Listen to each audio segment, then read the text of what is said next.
After Hurricane Katrina, Louisiana Sea Grant really got involved with helping local governments and residents become more resilient to coastal hazards, and that includes hurricanes, storm surge, wind damage, as well as sea level rise. And so we have a number of programs that help improve resiliency, including our Coastal Resilience Index, our work with the community rating system, and our work on takings issues and how local governments can deal with that. With Hurricane Katrina, I think one of the most important lessons we learned is that levees aren't always 100% effective. They can fail, they can and do fail. And so just because you have a levee in your backyard or a couple streets over doesn't mean that you shouldn't be thinking about elevating or building something that's a little more resistant to flood damage, because that might happen. And in the case of Hurricane Rita, we saw that that levees weren't an issue. It was just the extent of the storm surge and how much damage. And so there were whole sections of communities that were just gone in an instant. And so really thinking about, how to elevate, how to build up high enough in those areas where you don't have levees became really important.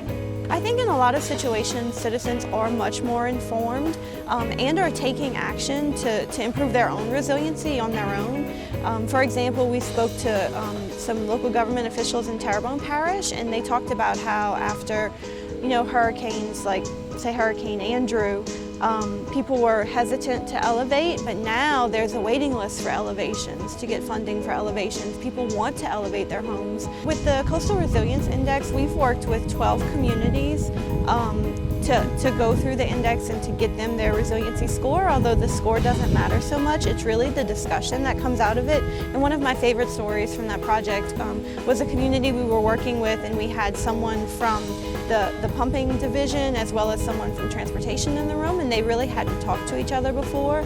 And the transportation person learned that the pumps can only handle so many inches of rain in an hour, which was much lower than what it would take for the streets to flood.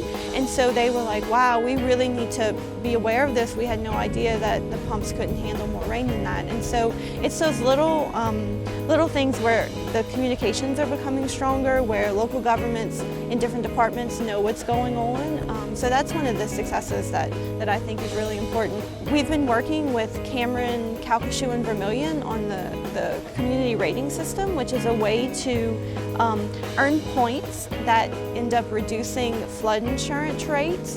And it's things that the local government has to do to reduce points, but not only does it result in lower flood insurance rates, it also makes the community more resilient because the community is taking action. And so we've been working with those 3 local governments to help improve their rating. While we haven't completed that project yet, I think just the fact that the local governments are taking those steps is a success. I mean, that's great, and we're moving forward.